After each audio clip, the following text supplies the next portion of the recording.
ماہ رمضان کے روزوں کی بہاریں ہم سب نے حاصل کی، مگر یاد رہے شوال المکرم میں بھی ہم نے 6 روزے رکھنے ہیں اور اس کے بے شمار فضائل و برکات ہیں۔ نبی پاک صلی اللہ تعالی علیہ وسلم کا فرمان عالی شان ہے، جس نے رمضان کے روزے رکھے اور پھر 6 دن شوال میں رکھے تو گناہوں سے ایسا نکل گیا جیسے آج ہی ماں کے پیٹ سے پیدا ہوا ہے۔ سبحان اللہ، 6 روزے رکھنے ہیں، 30 دن روزے رکھنے کی عادت تو ہو ہی گئی ہے، پورا ماہ روزہ رکھنے کی عادت ہو ہی گئی۔ ایک اور بڑی پیاری فضیلت سن لیجئے، نبی پاک علیہ الصلوۃ والسلام نے فرمایا، جس نے عید الفطر کے بعد شوال میں 6 روزے رکھ لیے تو اس نے پورے سال کے روزے رکھے کہ جو ایک نیکی لائے گا اسے 10 ملیں گی۔ سبحان اللہ، بڑی خوبصورت کیلکولیشن ہے۔ یاد رکھیے قرآن مجید میں اللہ تعالیٰ ارشاد فرماتا ہے، من جاء بالحسنتی فلہ عشر امثالہا۔ ترجمہ کنز ایمان، جو ایک نیکی لائے تو اس کے لیے اس جیسی 10 ہیں۔ اب جس نے ایک مہینہ روزہ رکھا، ملٹی پلائی بائی 10 کر لیجئے تو 10 مہینے ہو گئے جو رمضان میں ہم نے روزے رکھ لیے۔ اب جو 6 روزے رکھے گا اس کو ملٹی پلائی بائی 10 کیجئے، 10 سے ضرب دیجئے تو 60 ہو گئے، 2 مہینے یہ ہو گئے، تو گویا پورے سال کے روزے رکھنے کا ثواب ہمیں حاصل ہو جائے گا۔ اے میرے میٹھے اسلامی بھائیوں، ایک سوال ذہن میں آتا ہے کہ کیا عید الفطر کے بعد دوسرے دن ہی سے روزے رکھنا ضروری ہے؟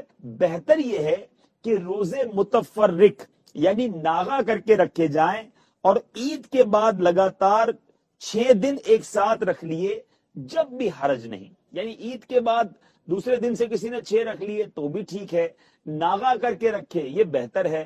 اگر پورے شوال میں 6 روزے رکھنے ہیں، انشاءاللہ امید ہے کہ آپ سب نیت کر چکے ہوں گے، اس بار ہم انشاءاللہ ماہ شوال میں 6 روزے ضرور رکھیں گے۔ اللہ تعالیٰ سے دعا ہے ہمیں نفلی روزوں سے بھی پیار عطا فرمائے۔ درود پاک پڑھنے کے بے شمار فضائل و برکات ہیں۔ سرور کائنات صلی اللہ تعالی علیہ وسلم کا فرمان عالی شان ہے، زینوا مجالسکم بالصلاۃ علی، اپنی مجالس کو مجھ پر درود پڑھ کر آراستہ کرو، فإن صلاتکم علی نور لکم یوم القیامہ، مجھ پر تمہارا درود پڑھنا تمہارے لیے قیامت کے دن نور ہوگا۔ صلو علی الحبیب صلی اللہ تعالی علی محمد صلی اللہ علیہ وسلم۔ قرآن مجید فرقان حمید میں جا بجا ایسی پیاری پیاری باتیں اور اتنے خوبصورت یوں سمجھیے احکامات ہیں، مدنی پھول ہیں کہ انسان پڑھے تو ایمان تازہ ہو جاتا ہے۔ قرآن مجید فرقان حمید میں سورہ طٰہٰ میں رب کریم بڑی خوبصورت بات ارشاد فرماتا ہے، اپنے نبی علیہ الصلوۃ والسلام کی تسلی کے لیے دل پر غم اور رنج کی کیفیت تھی، کیونکہ نبی پاک علیہ الصلوۃ والسلام کی بات کفار نہیں مان رہے تھے، ایمان نہیں لاتے تھے، بہت تکلیفیں پہنچاتے تھے۔ تو اللہ کریم نے سورہ طٰہٰ کی آیت نمبر 9 میں ارشاد فرمایا، وَهَلْ أَتَاكَ حَدِيثُ مُوسَىٰ، اور کیا تمہارے پاس موسیٰ کی خبر آئی؟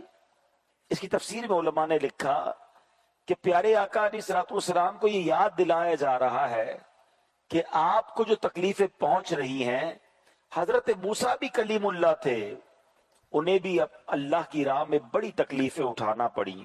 آپ کا ایک واقعہ علماء بیان کرتے ہیں حضرت موسیٰ علیہ الصلوۃ والسلام کا، کہ آپ حضرت شعیب علیہ الصلوۃ والسلام سے اجازت لے کر مدین سے مصر کے لیے روانہ ہوئے اپنی والدہ سے ملنے۔ راستے میں دشمنوں کا خوف تھا تو پراپر راستے کو چھوڑ کر جنگل کے راستے سے آپ نے سفر اختیار کیا۔ راستے میں سردی بہت تھی، سنو فالنگ، برف باری ہو رہی تھی۔ آپ کی جو زوجہ تھی، آپ کی جو وائف تھی، وہ پریگننٹ تھی۔ اچانک آپ کی زوجہ کو پریگننٹ کا جو پریگننسی کا پین ہوتا ہے، درد ہوتا ہے، وہ اٹھ پڑا۔ جنگل بیابان، سردی کی رات، برف باری، اور زوجہ اس تکلیف میں، دشمن کا خوف الگ۔ اتنی ٹینشن میں آپ تھے کہ دور سے حضرت موسیٰ علیہ السلام کو آگ نظر آئی. آج جو ہے ہمیں سردی لگتی ہے تو ہم کمبل اوڑھ لیتے ہیں, جیکٹ پہن لیتے ہیں, ہیٹر لگا لیتے ہیں. وہ زمانہ تو ایسا نہیں تھا. آگ بہت بڑی نعمت تھی. اب آپ نے اپنی زوجہ سے کہا کہ آپ ادھر ہی ٹھہرے, مجھے دور سے آگ نظر آ رہی ہے, میں جا کر آگ لے کر آتا ہوں. یا تو آگ مل جائے گی یا وہاں کوئی بندہ ہوگا تو اس سے راستہ پوچھ لوں گا. جو آپ نے اپنی زوجہ سے کہا, قرآن نے اس کو بھی بیان کیا. اللہ قرآن میں فرماتا ہے اذ رأى نارا فقال لأهلهم كثوا انی آنست نارا لعلی آتیکم منها بقبس او اجد علی النار ہدا. ترجمہ, جب اس نے ایک آگ دیکھی تو اپنی اہلیہ سے فرمایا ٹھہرو, وہ بے شک میں نے ایک آگ دیکھی ہے, شاید میں تمہارے پاس اس میں سے کوئی چنگاری لے آؤں یا آگ کے پاس کوئی راستہ بتانے والا ہو. اب یہاں دیکھیں, قرآن بار بار جو علماء کہتے ہیں نا قرآن پڑھیں, قرآن سمجھیں, قرآن سے اتنی مسکنسیپشنز دور ہو جاتی ہیں, اتنے مسائل حل ہو جاتے ہیں. بات حضرت موسیٰ علیہ السلام کی ہو رہی ہے, مگر اس آیت سے علماء نے ایک بہت ہی زبردست مسئلہ بیان فرمایا. ایک مسکنسیپشن کریٹ کی جاتی ہے کہ نبی پاک علیہ السلام کے اہل بیت میں, میرے آقا کی اہل بیت میں ازواج مطہرات شامل ہیں کہ نہیں. یعنی جو ہماری امہات المومنین ہیں ان کے بارے میں یہ وسوسہ کریٹ کیا جاتا ہے کہ وہ اہل بیت میں شامل نہیں ہیں. اللہ اکبر. مفسرین کرام نے قرآن کی اس آیت سے ثابت کیا کہ بیوی جو ہے وہ اہل میں داخل ہے, کیونکہ حضرت موسیٰ نے جو اپنی زوجہ سے بات کی, وہاں لفظ کیا قرآن میں آیا, اذ رعا نارا فقال لأہلہ, اس نے اپنے اہل یعنی اپنی بیوی سے بات کی. اللہ اسے قرآن میں بیان فرما رہا ہے, تو نبی پاک کی جتنی ازواج مطہرات ہیں یہ سب اہل بیت میں شامل ہیں. یہ ہے قرآن کا نور. آپ پڑھتے جائیں تو پرت پرت آپ کے اوپر نالج کے, علم کے دروازے کھلتے ہیں. اب ذرا دیکھیے, یہ جب میں واقعہ تفسیر قرآن میں پڑھ رہا تھا, میں اس کو کیوں آج بیان میں شامل کیا یہ بھی آپ کو بتاؤں گا. میں جب پڑھ رہا تھا تو یقین کریں جی نہیں چاہ رہا تھا کہ قرآن کو بند کیا جائے. اگلی آیت پڑھوں آگے کیا بیان ہوا, اگلی آیت پڑھوں آگے کیا بیان ہوا. آپ ذرا سنیے گا. وہ تلاش کرنے آگ گئے تھے, مگر ان کو نظر کیا آیا, انہوں نے دیکھا کیا. اب دیکھیے گا حضرت موسیٰ کی قسمت. اب قرآن کیا کہتا ہے, فَلَمَّا أَتَاهَ نُودِيَ يَا مُوسَىٰ, پھر جب آگ کے پاس آیا, حضرت موسیٰ آگ کے پاس آئے تو انہیں ندا فرمائی گئی, انہیں آواز لگائی گئی, اِنِّي أَنَا رَبُّكَ فَاخْلَعْ نَعْلَيْكَ اِنَّكَ بِالْوَادِ الْمُقَدَّسِ طُوَىٰ. فرمایا گیا بے شک میں تیرا رب ہوں تو تو اپنے جوتے اتار دے, بے شک تو پاک وادی طوا میں ہے. آپ تو آگے گئے تو آپ کو ایک روشن درخت نظر آیا, چمکتا ہوا درخت, اس پر انوار و تجلیات کی بارش ہو رہی تھی. حضرت موسیٰ اس درخت کے قریب جاتے, وہ درخت دور ہو جاتا. اب رک جاتے, درخت قریب آ جاتا. اب جتنا قریب جاتے درخت دور ہو جاتا. اور پھر اس درخت سے آواز آئی کہ اے موسیٰ میں تیرا رب ہوں. اللہ کریم نے حضرت موسیٰ سے اس مقام پر کلام فرمایا, اور یہ گویا اللہ کریم کی طرف سے بلاوا تھا آپ کو. آپ اس آگ کی طرف گئے, اور اب کیا فرمایا گیا, اے موسیٰ اپنے چپل اتار دے, بے شک تو مقدس وادی طوا میں ہے. آپ ایسی جگہ پہنچ گئے جہاں رب سے ہم کلام ہو رہے ہیں. اللہ اکبر. اب یہاں بھی بہت پیاری پیاری باتیں سیکھنے کو ملی ہیں. کیا کہا گیا, جوتے اتار دے. علماء نے, مفسرین نے اس کی وجہ بیان کی کہ اس کی وجہ کیا تھی. فرمایا کہ اللہ کی بارگاہ میں, اچھی بارگاہ میں, پاک جگہوں پر